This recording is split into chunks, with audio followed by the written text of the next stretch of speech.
Saya tidak tahu. Imam Syafi'i sendiri setiap bulan suci Ramadan khatam 60 kali. Dalam sehari 2 kali. Mohon maaf Imam Syafi'i, kami di Indonesia memang ikut Imam Syafi'i, cuma ikut fikih saja Pak. Mohon maaf tidak ikut yang lain. Saya menghitungkan kalau standar 10 jam, berarti Imam Syafi'i baca Al-Quran 2 kali khatam, berarti 20 jam. Sisa berapa? 4 jam. Apa yang dilakukan dalam sisa 4 jam? Antara urusan salat, urusan nafkah, urusan keluarga, menjaga ibunya, dan melibatkan ilmu, menuliskan buku. Subhanallah, luar biasa. Kita sekarang beralasan. Bahkan ada budaya yang saya tidak suka, adalah orang-orang membuat acara syukuran karena anaknya menghatam Al-Quran dalam usianya sepanjang hidup. Katanya 1 kali khatam Al-Quran seumur hidup, bikin acara syukuran. Astagfirullahaladzim. Seumur hidup 1 kali sudah bangga. Kemarin saya diundang acara syukuran. Saya fikir tamatan hafal Al-Quran, maka diundang, Pak, kita ada acara syukuran. Bagaimana tidak Syekh datang? InsyaAllah kalau ada jadwal kosong saya pasti datang. Begitu saya datang, dia tunjukkan, ini Alhamdulillah anak saya usia 13 tahun sudah khatam Al-Quran 30 juz. Saya bangga sekali. Alhamdulillah, Masya Allah, sudah khatam 30 juz. Mau tes hafalannya, kata orang tu, Syekh kayaknya salah faham ya. Khatam maksudnya baca, bukan hafal. Terus, apa maksud dari Pak? Kami biasa katanya di Jawa, kalau kita khatam Al-Quran seumur hidup 1 kali, bikin acara syukuran. Astagfirullahaladzim. Kok dibiasakan kita 1 kali khatam? Berarti anak itu tidak berkenan khatam lagi, karena sudah bikin acara syukuran. Seharusnya minimal bagi seorang mukmin mengkhatam Al-Quran 1 bulan 1 kali. Itu paling minimal. Minimal itu 1 orang 1 bulan 1 kali. Assalamualaikum warahmatullahi wabarakatuh.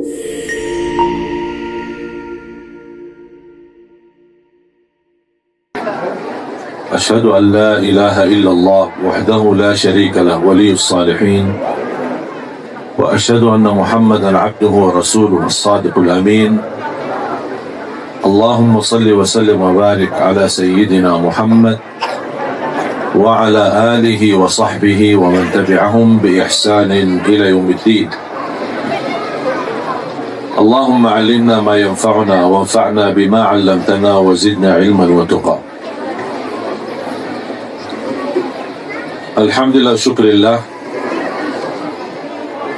masih diberikan oleh Allah kemudahan melanjutkan perjalanan safari dakwah dari bulan suci Ramadan kemarin. Dan safari dakwah tahun ini dikhususkan untuk Jawa Tengah dan Jawa Timur, karena tahun kemarin kami safari dakwah di daerah Papua, kemudian di Kalimantan, dan sebelumnya di daerah Sulawesi sampai ke Palu. Dan tahun ini terpilih safari dakwah di Jawa Tengah dan Jawa Timur, mulai dari bulan suci Ramadan sampai insyaAllah Hari Raya Idul Adha. Sebab safari dakwah ini dan kepentingan untuk umat, kemaslahatan untuk umat, dan kepentingan untuk program Al-Quran, saya memilih untuk mengutamakan safari dakwah bersama jamaah di Jawa Tengah dan Jawa Timur, dan tidak berangkat haji tahun ini. Saya menunda demi untuk menjaga bagaimana kita bisa bersama-sama menunjukkan cita-cita mencetak 1 juta penghafal Al-Quran. Alhamdulillah, program ini sudah jalan, bukan baru mau jalan, sudah jalan. Dan Alhamdulillah, di pesantren kami sendiri, di bawah pimpinan kami, dan Alhamdulillah mulai ada beberapa rumah tahfiz dan pesantren-pesantren yang terlibat ingin bergabung. Setiap anak-anak yang tamat di pesantren di bawah pimpinan kami hadiahkan umrah.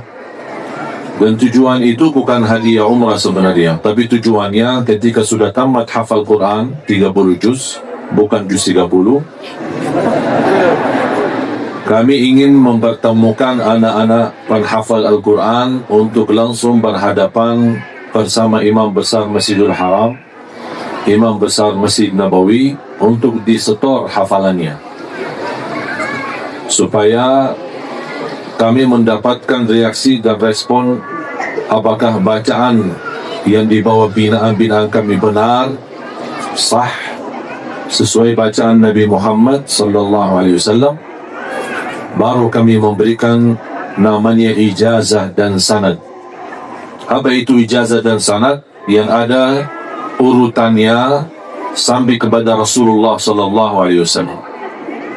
Jadi metode Madinah yang kami jalankan selama di Indonesia ada 5 tahap. Yang pertama, belajar Al-Quran dari huruf. Perbaiki huruf baru bisa lancar perbaiki bacaan. Yang kedua, sempurnakan tajwid. Yang ketiga, mengindahkan suara, walaupun sebelumnya suara kita membuat orang lain sakit kepala. Yang keempat, menguatkan murajaah hafalan, karena tidak boleh hafal tanpa diulangi hafalannya. Ada sistem bagaimana cara mudah mengulangi hafalan di luar salat maupun di dalam salat, sunnah qabliyah, ba'diyah maupun salat wajib. Ada sistemnya. Terus baru yang terakhir, kalau sudah melalui 4 tahap ini, baru masuk ke tahap inti adalah membaca Al-Quran di dalam salat maupun di luar salat sesuai bacaan Nabi Muhammad sallallahu alaihi wasallam. Bagaimana cara Rasulullah SAW mengucapkannya, bagaimana Rasulullah SAW memberhentinya dalam saat membacanya, di mana wakafnya, bagaimana cara menhayati ayat-ayatnya, itu ada ilmunya. Makanya kalau sudah bisa lulus dari 5 tahap ini, baru diberikan namanya ijazah dan sanad, membenarkan bacaannya dan mengizinkan orang tersebut untuk menyebarkan belajaran Al-Quran untuk umat dan dimanapun dia berada. Makanya tujuan kami Bapak Ibu bukan melahirkan para penghafal Al-Quran tapi kacau bacaannya atau tidak benar bacaannya. Banyak sekarang muncul para hafiz tapi salah bacaan. Jangankan salah baca, Al-Fatihah aja masih keliru. Bagaimana dia bisa menghafal? Karena memang ada beberapa tempat yang mengejar hanya jumlah hafalan. Benar tidak masalah, yang penting hafal, itu aja. Dan itu tidak dibenarkan oleh agama kita. Bahkan kata guru-guru dan ulama kami, tidak dibolehkan, bahkan huruf hukumnya haram menghafal Al-Quran tapi dengan dasar bacaan yang salah. Itu tidak dibolehkan, karena Rasulullah SAW memerintahkan Iqra'ul Qur'ana kama unzil, bacalah Al-Quran sebagaimana Allah turunkannya. Hukum membaca dan mempelajari Al-Quran dengan benar wajib, dan hukum menghafal Al-Quran jaiz, boleh. Dan diutamakan yang wajib daripada yang boleh. Tapi sekarang ada yang mendahulukan boleh daripada yang wajib. Hafal Quran tidak wajib, tapi memperbaiki bacaannya, terutama suratul Fatihah, itu wajib hukumnya. Terutama suratul Fatihah. Tidak sah salat kita kalau Al-Fatihah keliru. Kata Imam Nawawi rahimahullah, ada 14 tasdid di dalam suratul Fatihah. Tertinggal 1, batal salatnya. Cuba sekarang tanya diri Bapak Ibu, berapa salah dalam bacaan suratul Fatihah? Jangan-jangan kita termasuk orang yang dimaksud oleh Rasulullah SAW, 60 tahun dia salat tapi tidak ada satu pun yang diterima di sisi Allah Subhanahu wa taala. Na'udzubillahi min dzalik. Makanya wajib mempelajari, paling tidak kewajiban itu adalah suratul Fatihah. Sudah disepakati dan diijma' oleh ulama, hukumnya wajib, fardu ainin. Setiap muslim dan muslimah belajar suratul Fatihah, karena tidak sah salat kita tanpa suratul Fatihah. Oleh karena itu dalam program safari dakwah kami ini, bagaimana bisa melibatkan seluruh masyarakat Indonesia untuk menjadi orang yang bisa membaca Al-Quran dengan benar. Kalau tidak mampu menjadi penghafal Al-Quran, tidak mampu menjadi orang yang mampu tilawatul Quran dengan cara yang benar, mohon jangan gagalkan anakmu dan cucumu menjadi penghafal Al-Quran. Kalau itu pun tidak berhasil, jangan tidak ada saham, wakaf, sedekah, zakat, apa saja menjadi saham tanda baik atau saksi baik di hadapan Allah di hari kiamat, agar kita berkata, ya Allah mohon maaf, saya belum bisa menjadi penghafal Al-Quran, tapi hartaku menjadi saksi baik, mendukung dan membantu dan menolong Al-Quran agar bisa disebarkan di Indonesia dengan cara yang baik. Melahirkan 1 juta penghafal Al-Quran, angka bukan mudah dan tidak kecil. Bahkan cita-cita kami insya Allah mewujudkan Indonesia menjadi negara Al-Quran. Dan tunggu, saya yakin bisa terwujud. Kenapa saya meyakini?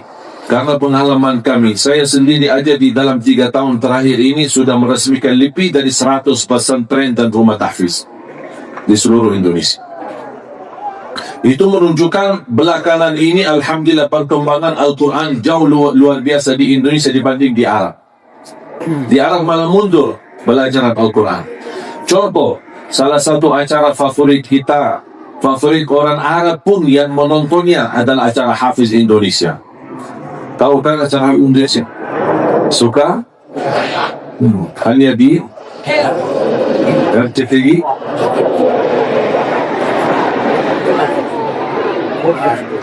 Kita membawa acara Hafiz Indonesia sudah alhamdulillah 6 tahun berturut-turut menjadi acara yang terbaik selama bulan suci Ramadan dibandingkan seluruh acara agama. Selalu mendapatkan juara satu. Bahkan berita gembira, ada kawan saya di Arab berkeinginan karena dia tertarik dengan acara Hafiz Indonesia. Beliau ingin membuat acara Hafiz Indonesia tapi versi Arab. Saya bilang boleh, kami buatkan susunan programnya, gimana teknisnya, dan kita siap untuk bantu. Bisa diadakan di Arab, di TV Arab. Ternyata begitu kami di lapangan untuk menunggulkan anak-anak penghafal Al-Quran dengan syarat di bawah 10 tahun, wallahi Bapak Ibu, susah itu untuk menemukan anak-anak di bawah 10 tahun berhafal Al-Quran di negeri Arab. Bisa dihitung dengan jari, 1, 2, atau 3 orang. Alhamdulillah di Indonesia ratusan anak-anak di bawah 10 tahun tidak bisa bahasa Arab tapi hafal Quran. Wallahi itu bukan kelebihan tapi karunia dari Allah Subhanahu wa taala. Wajib kita syukuri. Makanya saya optimis melihat dengan perjuangan anak-anak Hafiz Indonesia, insya Allah kalau Makkah dan Madinah sumber kedatangan Islam, insya Allah Indonesia menjadi pusatnya bangkitnya Islam untuk dunia. Kita masih alhamdulillah bisa menggerakkan kota amal. Kota amal di masjid-masjid, di majlis ta'lim, kumpulan infak dan sedekah. Mohon maaf dan saya jujur, sudah di Arab tidak boleh lagi. Kemarin ada aturan pemerintahan dicabut seluruh kota amal yang ada di masjid-masjid yang ada di kota Madinah. Sudah tidak boleh ada kota amal di masjid. Tidak diizinkan. Makanya negeri Arab dan Timur Tengah seluruhnya menghadapi tantangan dan ujian. Sering yang terjadi konflik dan perang saudara. Alhamdulillah Indonesia sebaliknya. Lebih maju memperhatikan Al-Quran, lebih maju Islamnya, lebih maju dakwahnya, lebih maju tabligh akbarnya, dan di mana-mana tidak pernah terhalang. Dan mudah-mudahan bisa terus-menerus kita berjuang untuk Islam sampai kita bisa mewujudkan Indonesia menjadi negara Al-Quran. Tunggu jamaah sekalian pengumuman besar. Imam dan khatib salat Idul Fitri dan Idul Adha, seorang penghafal Al-Quran 30 juz, Presiden Republik Indonesia. Saya gini itu. Kalau tidak pun bisa berhasil, kalau terpaksa saya maju, saya maju. Apa sih salahnya? Sudah di tahun yang ke-11 saya berada di Indonesia, alhamdulillah. Dari tahun 2011. Saya menerima penghargaan dan kehormatan yang sangat luar biasa dari Bapak Presiden, Bapak SBY waktu itu, memberikan warga negara Indonesia. Apalagi sudah saya menjadi bagian dari rakyat Indonesia. Saya juga ikut pemilu kemarin.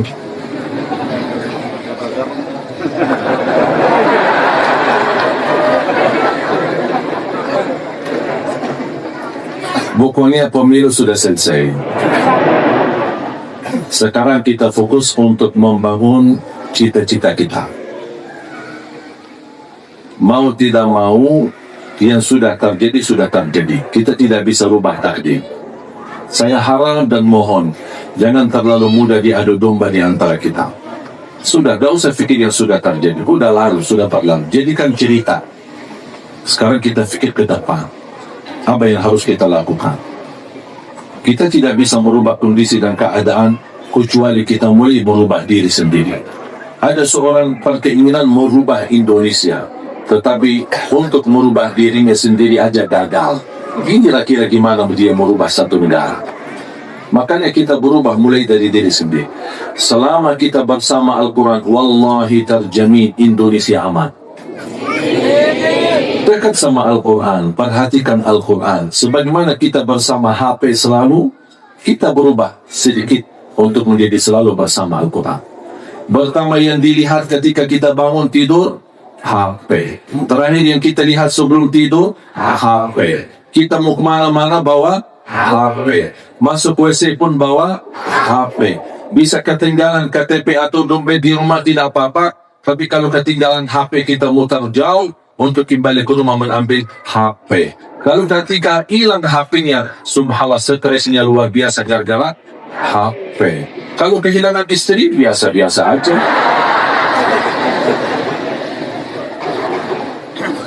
Menurut saya HP musibah akhir zaman. Dulu sebelum ada HP kita hidup, tidak ada apa-apanya, lancar. Makan, minum, pergi, pulang, kerja, cari nafkah, cari rezeki, apa. Sekarang coba, jangankan orang yang dewasa, anak-anak kecil sekarang lebih pandai pakai HP. Lebih pintar daripada orang tua. Ibu-ibu terutama, kalau dia sudah capek urusan anak, langsung dia buat HP kepada anak. Sana-sana, ini main game. Makanya habis itu dia, saya ada nggak amalan-amalan supaya anak saya menjadi penghafal Al-Quran? Pertama, jauhkan anakmu dari HP. Itu salah satu sarannya. Anak dia bawel, tak bisa diam, tak bisa taati, tak bisa nurut. Untuk orang tuanya, langsung dikasih HP. Jadi segala seri dikasih HP. Apa dikasih HP? Anak kita cerewet dikasih HP. Nangis dikasih HP. Apa-apa dikasih HP. Lama-kelamaan, pertama anak kita sudah berubah fikiran. Daripada dia berfokus untuk belajar Al-Quran, dia malah memilih main HP. Dan secara pendidikan, tidak boleh memberi sesuatu kepada anak kita karena dia meminta dengan cara nangis. Nangis, dikasih, itu salah. Nangis jangan dikasih. Biarkan dia nangis. Supaya apa? Supaya dia tertanam.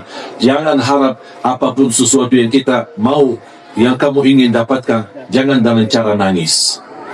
Tapi ketika karena kita sering memberi, ketika dia nangis, dia sudah faham. Sistem saya, ibu kalau saya nangis, pasti dia kasih. Dikasih. Oh, sudah hafal dia. Sistemnya sudah terprogram. Psikologi jiwa dalam pendidikan anak-anak tidak boleh memberi sesuatu ketika dia minta dengan cara nangis. Tidak boleh. Supaya nanti jadi kebiasaan. Apalagi HP. Memang kesulitan kita menghadapi tantangan itu. Di Jepang, tidak boleh anak megang HP. Sampai usia 15 tahun. Ada seorang anak masuk ke toko untuk beli alat game atau iPad atau HP. Dilihat umurnya, berapa usiamu? Baru 11 tahun. Jadi kasih. Mana orang tua kamu? Orang tua kamu yang membelikan. Dan orang tua kamu punya kewajiban tanggung jawab untuk kontrol selama Anda megang HP atau alat teknologi yang zaman sekarang. Kita sekarang malah serba bebas.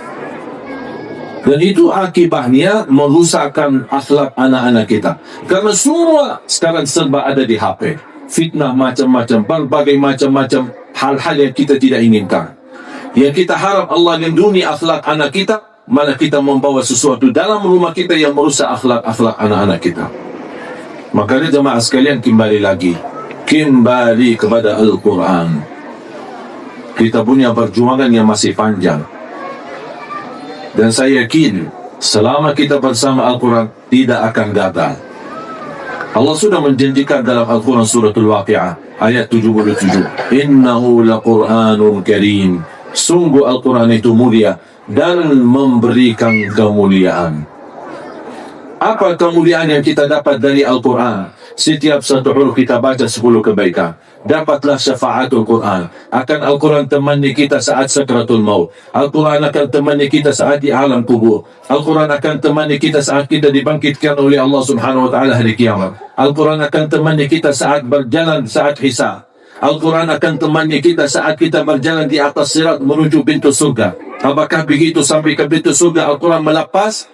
Tidak. Masih Al-Quran berkenan temannya kita sampai masuk dalam surga. Apakah begitu masuk surga Al-Quran meninggalkan kita? Tidak. Bahkan akan menemani kita sampai naik di darajat tertinggi di dalam surga Allah. Kata Siti Aisyah radhiyallahu anha, jumlah tingkatan-tingkatan dalam surga Allah sesuai jumlah ayat Al-Quran. Oleh karena itu tidak ada yang lebih tinggi daripada Ahlul Quran di dalam surga Allah. Manfaatnya luar biasa.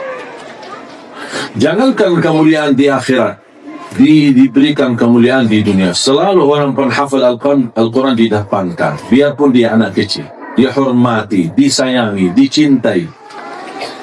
Sekarang coba Hafiz Indonesia, subhanallah. Bapak ibu menonton acara Hafiz Indonesia, acara yang sudah jadi, sudah matang. Sayang sekali bapak ibu tidak mengetahui perjuangan kami sebelum acara Hafiz Indonesia. Anda menonton acara yang sudah tampil atau muncul di layar TV. Tetapi sebelumnya 4 bulan berturut-turut bekerja keras untuk menumbuhkan anak-anak dari seluruh daerah. Ratusan anak-anak yang bergabung untuk menjadi peserta Hafiz Indonesia di acara TV. Kami bina, kami kelola, kami didik dan memilih dari ratusan orang yang terbaik untuk bisa tampil di acara Hafiz Indonesia. Dan yang lain kami tidak meninggalkan, tetap kami bina dan tetap kami kontrol. Anak-anak, anak bertani, anak-anak di sawah, anak-anak di kampung, anak-anak di desa, anak-anak yatim, anak-anak yang cacat, anak macam-macam kita menemukan.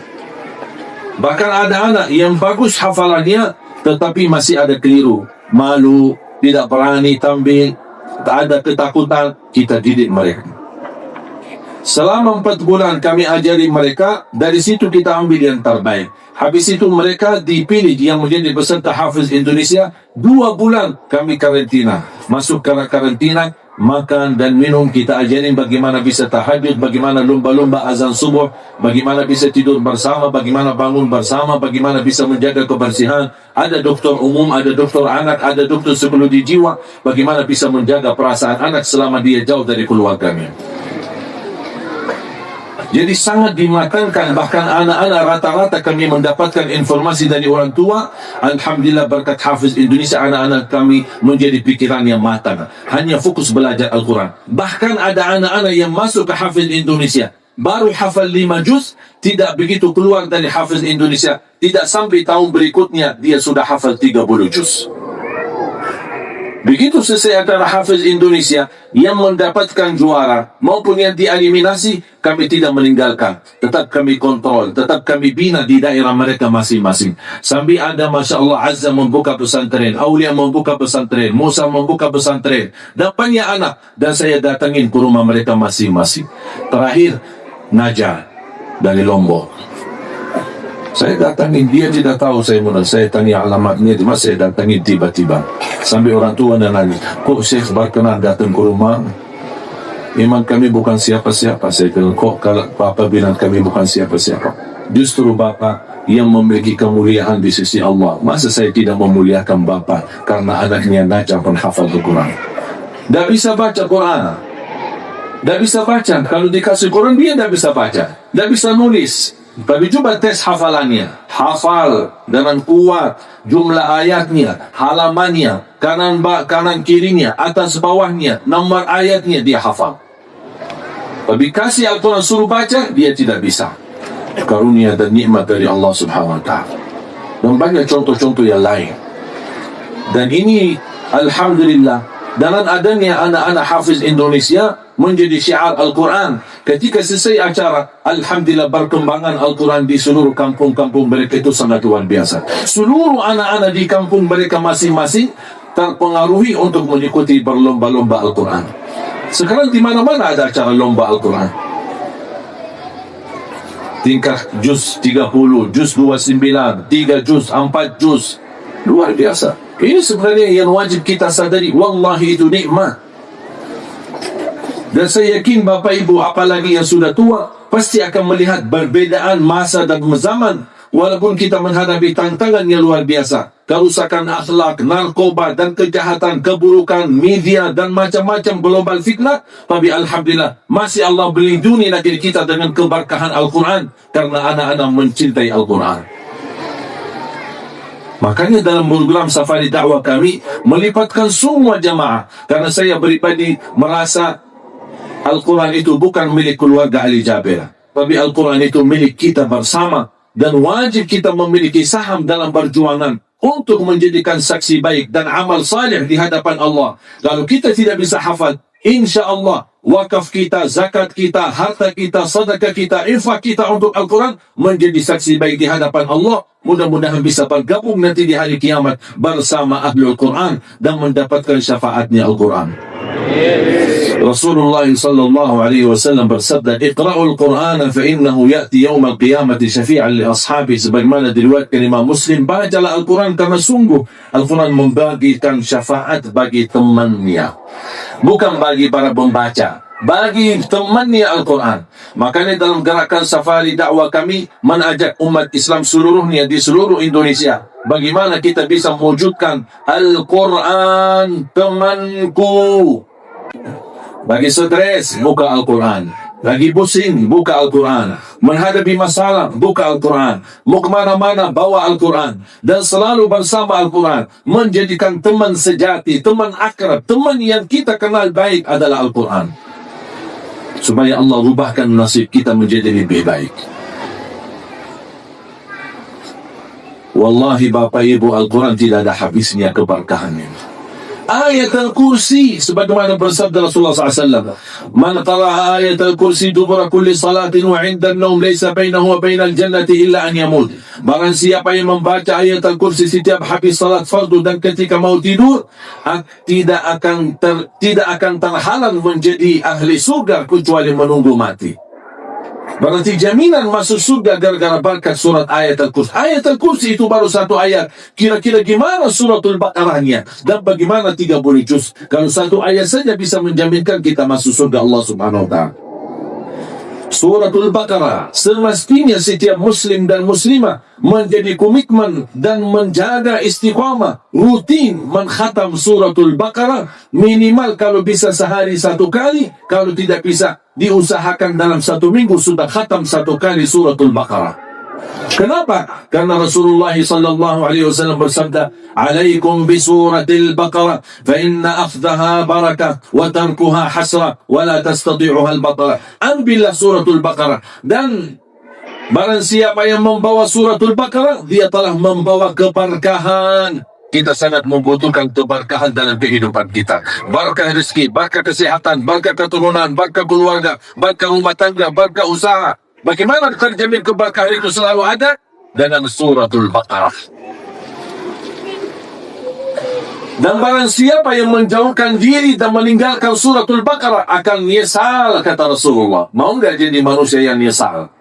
Jangan tinggalkan suratul Baqarah. Saya punya ibu, subhanallah, saya belajar istiqomahnya luar biasa. Tidak pernah lewat satu hari pasti khatam suratul Baqarah. Mudah ada orang menghitung, lumayan suratul Baqarah kepanjangan.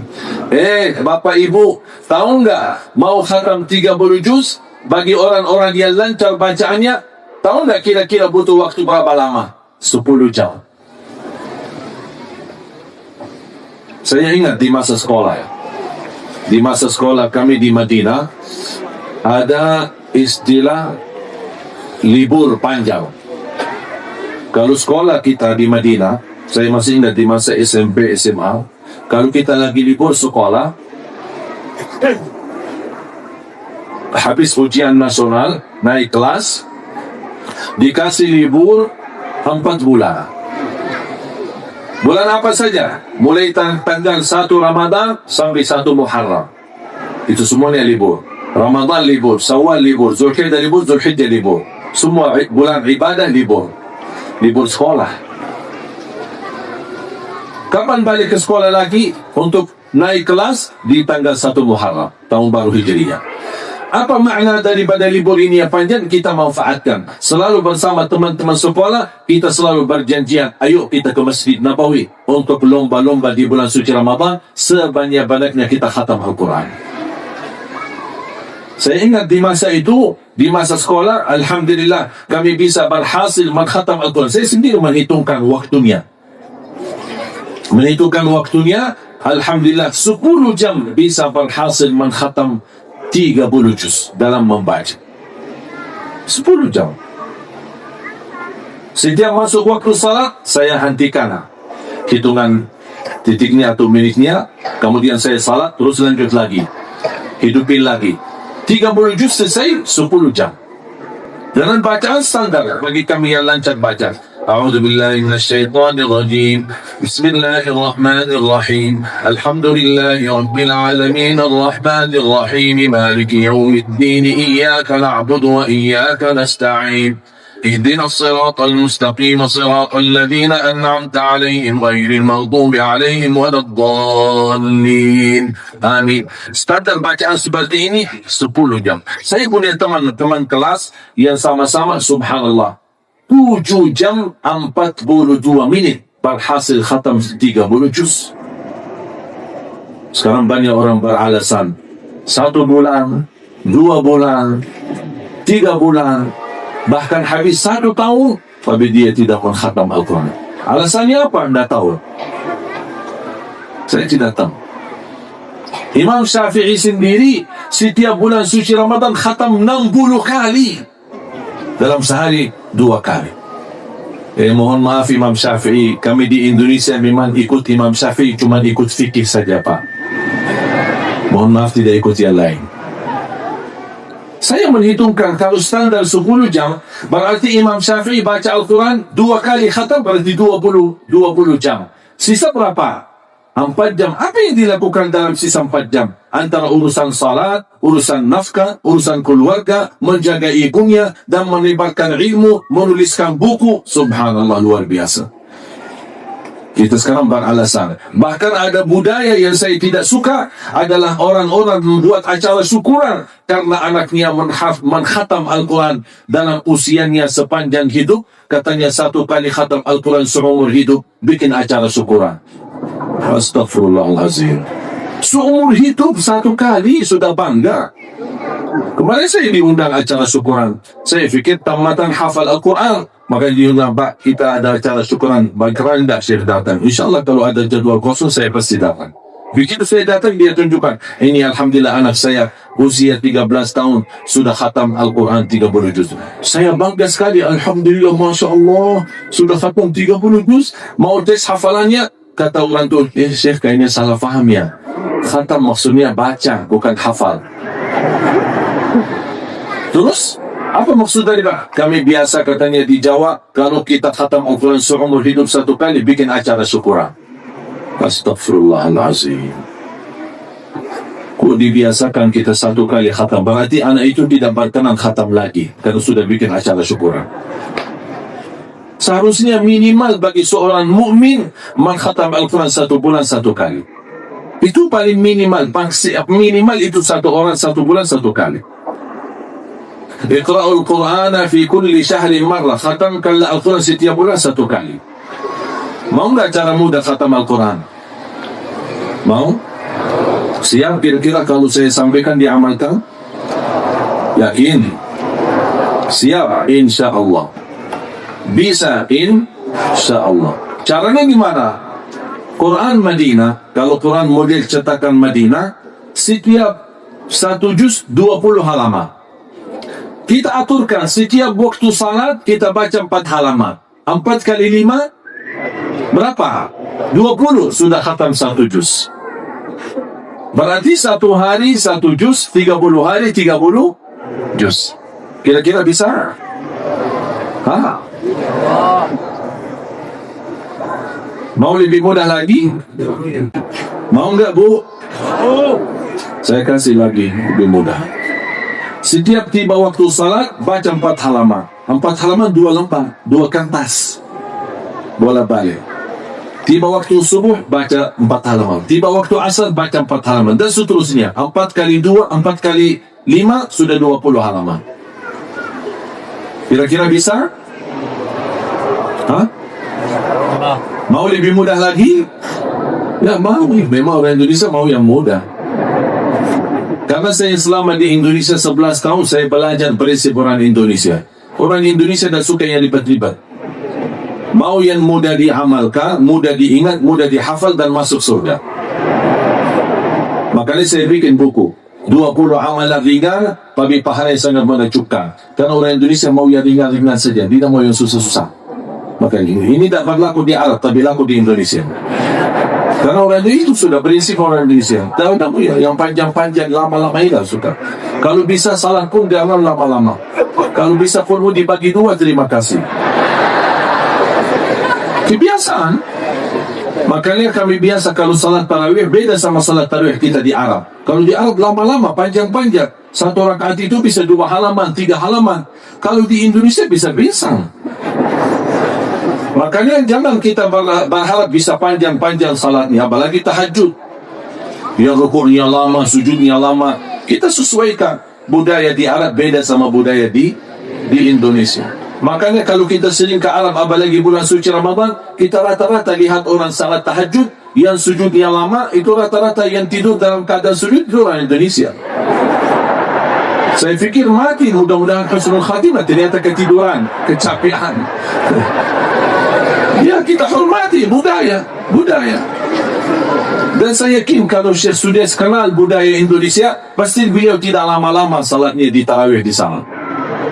Makanya kita sesuaikan. Ketika saya di Indonesia, saya juga tarawih tapi tidak terlalu lama. Asal jangan sampai tarawih 23 rakaat 7 menit. Itu yang tak boleh.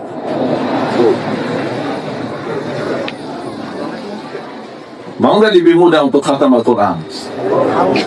Saya kasih lebih mudah.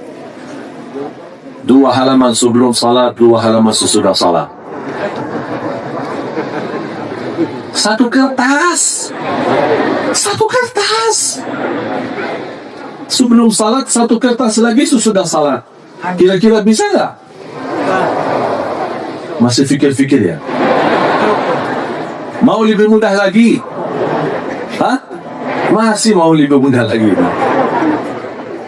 Mohon maaf, yang 1 halaman, 1 lembar atau 1 kertas sebelum salat, 2 halaman sebelum salat, 2 halaman sesudah salat, itu cara yang tak mudah bagi orang yang paling malas. Kalau sudah tidak bisa itu, mohon maaf, saya tidak bisa sebut apa lagi. Sudah inna lillahi wa inna ilaihi raji'un. Sayang sekali Bapak Ibu, saya harap kalaupun tidak bisa khatam Al-Quran, mohon paling tidak mulai harimu dengan baca Quran, akhiri harimu dengan baca Quran. Begitu bangun, baca Quran. Mau tidur, baca Quran. Supaya di antara waktu itu Allah berkahi. Rasulullah SAW punya kebiasaan ketika bangun tidur sebelum melaksanakan salat tahajud, membaca 10 ayat daripada surah Ali Imran. Inna fi khalqis samawati wal ardi wa ikhtilafil layli wan nahari la ayatin li ulil albab alladhina yadhkuruna Allah qiyaman wa qu'udan wa ala junubihim wa يتفكرون في خلق السماوات والأرض ربنا ما خلقت هذا باطلا سبحانك فقنا عذاب النار ربنا إنك من تدخل النار فقد أخزيته وما للظالمين من أنصار ربنا إننا سمعنا مناديا ينادي للإيمان أن آمنوا بربكم فآمنا ربنا فاغفر لنا ذنوبنا وكفر عنا سيئاتنا وتوفنا مع الأبرار ربنا وآتنا ما وعدتنا على رسلك ولا تخزنا يوم القيامة إنك لا تخلف الميعاد فاستجاب لهم ربهم أني لا أضيع عمل عامل منكم من ذكر أو أنثى بعضكم من بعض فالذين هاجروا وأخرجوا من ديارهم وأوذوا في سبيلي وقاتلوا لأكفرن عنهم سيئاتهم ولأدخلنهم جنات تجري من تحتها الأنهار ثوابا من عند الله والله عنده حسن الثواب لا يغرنك تقلب الذين كفروا في البلاد متاع قليل ثم مأواهم جهنم وبئس المهاد لكن الذين اتقوا ربهم لهم جنات تجري من تحتها الأنهار خالدين فيها نزلا من عند الله وما عند الله خير للأبرار وإن من أهل الكتاب لمن يؤمن بالله وما أنزل إليكم وما أنزل إليهم خاشعين لله لا يشترون بآيات الله ثمنا قليلا أولئك لهم أجرهم عند ربهم إن الله سريع الحساب يا أيها الذين آمنوا اصبروا وصابروا ورابطوا واتقوا الله لعلكم تفلحون. Surah Ali Imran 10 ayat terakhir kebiasaan Nabi Muhammad. Ketika bangun tidur, baca 10 ayat terakhir daripada surah Ali Imran. Bagi orang yang belum hafal, wallahi saya jamin dalam 1 minggu paling lama 10 hari asal rutin setiap hari dibaca. Setiap bangun tidur baca, jangan tinggalkan. Selama 10 hari insya-Allah sudah hafal 10 ayat tersebut.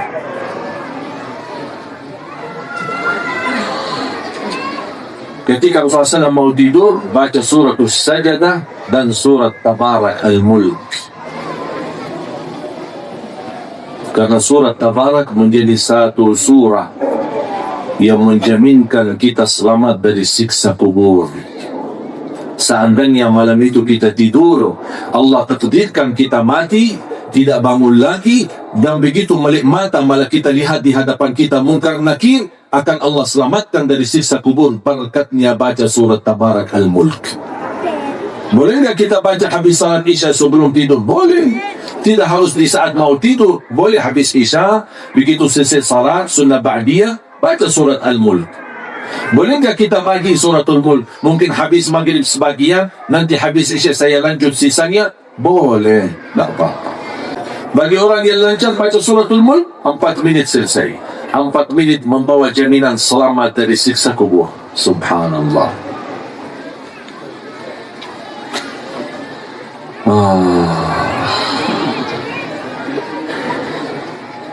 Mohon maaf Bapak Ibu, banyak kesempatan buat kita tapi sayang sekali sia-sia.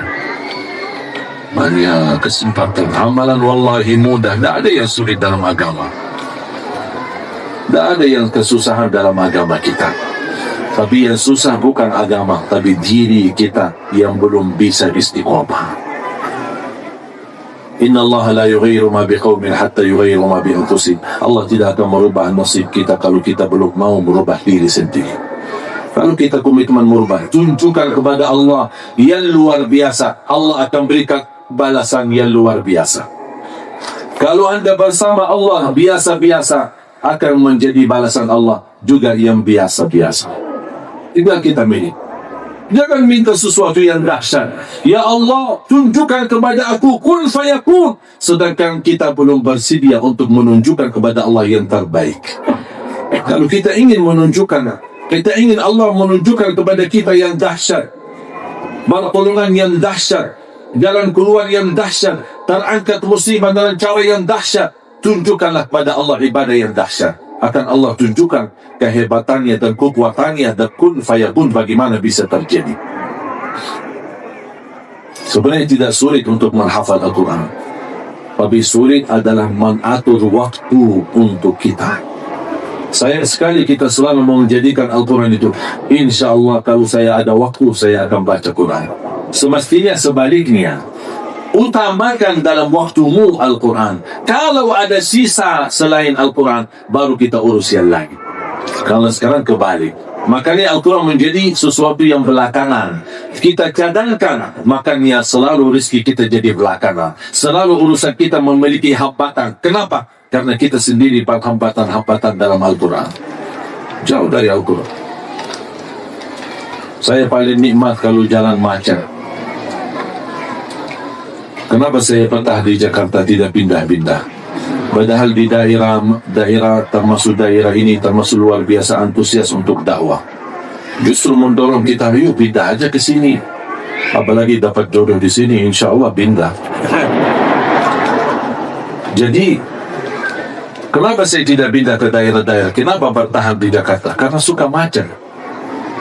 Kenapa kok suka macet? Karena berkesempatan. Karena saya sibuk dakwah dari subuh sampai malam. Tidak berkesempatan baca Quran selain di dalam perjalanan. Sampai malam hari pulang ke rumah sudah capek tidur. Kapan saya bisa murajaah? Kapan saya bisa baca Al-Quran di dalam perjalanan? Makanya saya suka macet. Bisa 2 jam, bisa 3 jam. Alhamdulillah bisa khatam 6 sampai 7 juz dalam perjalanan. Makanya saya selalu berdoa, ya Allah mudah-mudahan Indonesia semua macet. Ya biar bisa khatam Quran. Kalau enggak gimana? Malu sama Allah kalau bisa lewat 1 hari. Walaupun beralasan sibuk dakwah, saya tidak mau jadikan dakwah itu alasan. Khalid ibn Walid, Panglima Khalid ibn, pimpinan perang di zaman Rasulullah SAW. Ketika dia wafat, dia memegang Al-Quran, dia menangis. Maafkan hai Al-Quran, saya tidak sempat memberikan waktu cukup karena saya sibuk dalam perang menghadapi musuh Islam. Apa kira-kira alasan kita? Kalau Khalid ibn Walid radhiyallahu an, dia merasa malu walaupun dia beralasan jihad fi sabilillah, dia merasa malu sama Al-Quran karena tidak memberikan waktu yang cukup. Kita mau bilang apa sama Al-Quran? Mohon maaf ya Quran, kita lagi urusan keluarga, urusan sekolah. Khalid ibn Walid urusan jihad, dia masih malu sama Al-Quran. La haula wa la quwwata illa billah. Makanya jamaah sekalian, ayo kita mari atur waktu. Kita kembali memperbaiki waktu kita untuk bersama Al-Quran. Siap? Dalam kesempatan ini, dalam program Safari Dakwah, dan mencetak 1 juta penghafal Al-Quran, dan insya Allah mewujudkan negara Indonesia menjadi negara Al-Quran. Insya Allah kita bersama-sama berjuang. Siap? Takbir! Takbir! Takbir! Mudah-mudahan semua yang hadir dijadikan oleh Allah Ahlul Quran. Dalam kesempatan ini, kami melipatkan semua jamaah untuk bersama-sama, ayo mari kita sama-sama mendukung program 1 juta penghafal Al-Quran. Saya mengajak para ustaz, para teman-teman, para da'i, pesantren-pesantren, rumah tahfiz, di mana pun berada, semua pengusaha, masyarakat, orang awam, semua terlibat sesuai kemampuan. Ada yang dengan tenaganya, ada dengan berfikirannya, ada dengan ilmunya, ada dengan wakafnya, ada yang dengan hartanya. Semua, ayo mari kita sama-sama terlibat dalam perjuangan ini, supaya besok kita meninggal dunia, Allah salurkan pahala bacaan anak-anak di bawah binaan kita semua bersama, agar disalurkan pahala di buku amal. Dan insyaAllah perjuangan kita dapat balasan dan pahala di sisi Allah yang tidak terputus pahalanya sampai hari kiamat. Menjadi saksi baik, bergabung bersama Ahlul Quran di dunia, bersama Ahlul Quran insyaAllah di akhirat. Dalam kesempatan ini, alhamdulillah kami membawakan sesuatu kenang-kenangan untuk jemaah, menjadi hadiah. Kita wakafkan buku, wakafkan karpet sajadah Masjidul Haram. Ini karpet sajadah Masjidul Haram kami langsung membawa dari Masjidul Haram dan ada sertifikat. Berarti setiap jamaah membawa ke karpet ini akan mendapatkan sertifikatnya. Ini asli dari bekas Masjidul Haram yang sudah digunakan oleh jutaan umat yang meneteskan air mata, yang berdoa dan bermunajat dan salat. Mudah-mudahan dengan kita mendapatkan sejadah ini atau karpet ini, mudah-mudahan bisa membawa kita ke tanah suci untuk bisa kita haji dan kita bisa sujud di Masjidul Haram secara langsung atau di Masjid Nabawi, dan bisa kita ziarah Nabi Muhammad SAW. Dan salah satu sesuatu yang sangat kami banggakan adalah mut. Apa itu mut?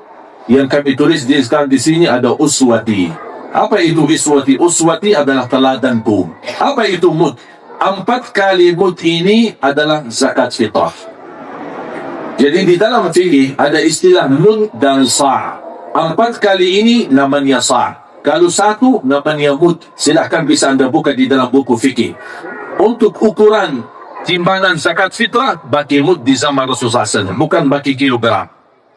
Tapi karena mud ini jarang ada di tengah masyarakat, makanya ada fatwa ulama digantikan dengan kilogram. 2,5 kilo sampai kurang lebih 3 kilogram pengganti. Tapi alhamdulillah dengan adanya mud, saya penerima mud ini dari guru saya. Dan ini setiap mud ada ijazah sertifikatnya. Anda bisa bergabung dengan mud Nabawi Nabi Muhammad SAW dalam ijazah itu. Apa maksud daripada mud? Bukan untuk digunakan timbangan atau ukuran zakat fitrah, tapi kita bisa menggunakan buat air wudu, air mandi, buat masakan. Kita bisa ambil beras dan tumbahkan di tempat masakannya, atau ambil sayuran apa saja. Sebagaimana terbiasa di zaman sahabat Rasulullah SAW, kata Zaid bin Thabit, kami menggunakan biasanya mud di dalam rumah-rumah kami untuk makan, untuk minum, untuk apa, wudu, untuk mandi. Selalu kami gunakan mud karena doa Nabi Muhammad SAW di hadis yang sahih yang diriwayatkan Imam Bukhari dan Muslim, Allahumma barik lana fi muddina wa fi sa'ina. Ya Allah berkahi mud kami, ya Allah berkahi sa' kami. Kata ulama, insyaallah dengan membawa mud ini yang sudah dipakai oleh para sahabat yang meniru Nabi Muhammad SAW dan menjadikan contoh, kita hidupkan sunnah Rasulullah, kita meniru para sahabat Rasulullah SAW, dan juga kita meraih keberkahan dalam rumah kita dengan berkat doa Nabi Muhammad SAW. Apalagi kita dapat ijazah dan sanad yang sertifikatnya, urutannya sampai kepada sahabat Rasulullah SAW menggunakan mud Madinah atau mud Nabawi.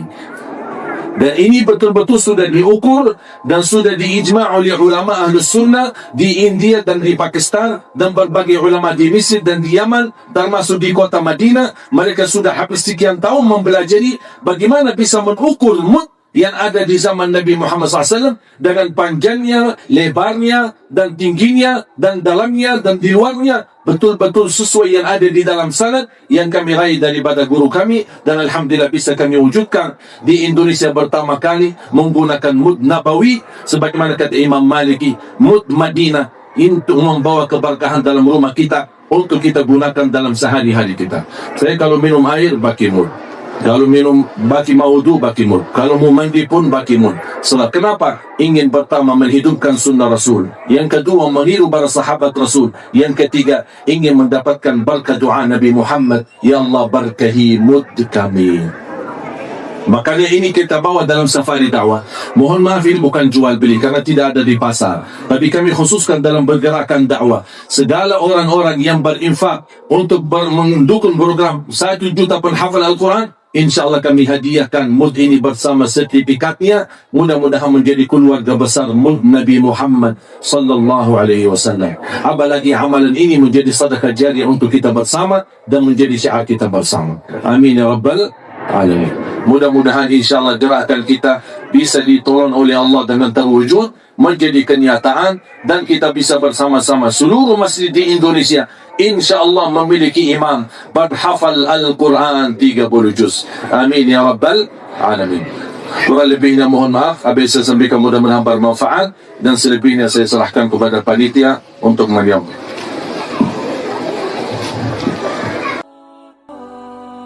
Semoga bermanfaat yang sudah subscribe. Semoga diberikan kesehatan dan keberkahan. Wassalamualaikum warahmatullahi wabarakatuh.